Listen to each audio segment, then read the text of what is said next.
लल्लन सिंह के बयान पर सियासी घमासान।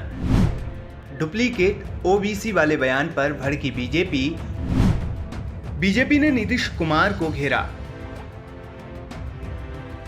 जेडीयू यानी जनता दल यूनाइटेड के राष्ट्रीय अध्यक्ष राजीव रंजन उर्फ लल्लन सिंह के पीएम मोदी को लेकर डुप्लीकेट ओबीसी वाले बयान पर सियासी घमासान मच गया है। लल्लन सिंह के बयान पर बीजेपी भड़क उठी है। बीजेपी ने जेडीयू पर पलटवार किया है। लल्लन सिंह के बयान पर बीजेपी नेता रविशंकर प्रसाद ने कहा कि पीएम मोदी के बारे में ऐसी भाषा का प्रयोग करना शर्मनाक है। नीतीश कुमार जी से मैं पूछूंगा कि आपके राष्ट्रीय अध्यक्ष की यही शालीनता है?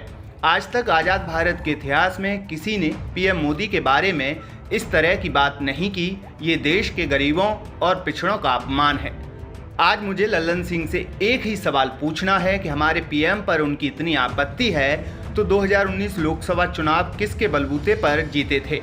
नीतीश बाबू के बलबूते पर जीते थे या नरेंद्र मोदी जी के नाम पर जीते थे? आइए अब आपको सुनवाते हैं कि लल्लन सिंह ने क्या कहा है। ठीक है, दो दांत होता है, एगो खाने वाला एगो दिखाने वाला। उसका एगो दिखाने वाला दांत।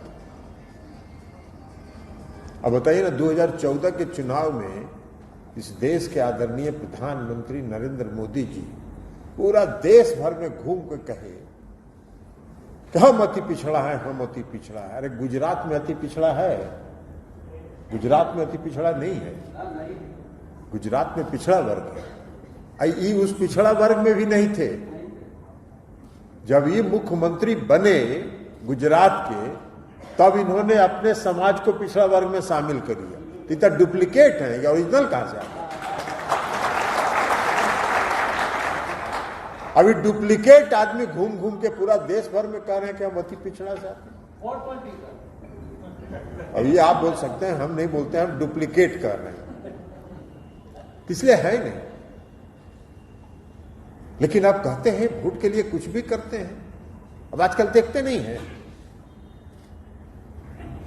भाई, कोई आदमी 10 साल देश का प्रधानमंत्री रहेगा तो देश की जनता को हिसाब किताब देगा ना जी। 5 साल में भाई चुनाव होता है 5 साल के लिए, और 5 साल में जो सरकार चलाता है वो 5 साल के बाद जब फिर जनता की अदालत में वोट मांगने के लिए जाता है तो बताता है ना कि हमने 5 साल में क्या किया, और देखिए हम ये काम किए, ये काम किए, ये नहीं कर सके, हमको फिर से वोट दीजिए। सुने हैं कि नरेंद्र मोदी जी कभी जनता के बीच जाके कहे हो कि हमने कौन कौन काम किया है?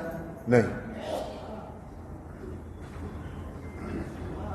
कोई काम का चर्चा नहीं होगा। देश में महंगाई बढ़ रही है, देश में बेरोजगारी बढ़ रही है,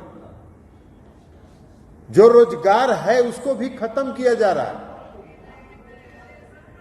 नरेंद्र मोदी जी के 10 साल के शासनकाल में जितना रोजगार इस देश से खत्म किया गया है, उतना आजादी के बाद से आज तक नहीं खत्म किया गया।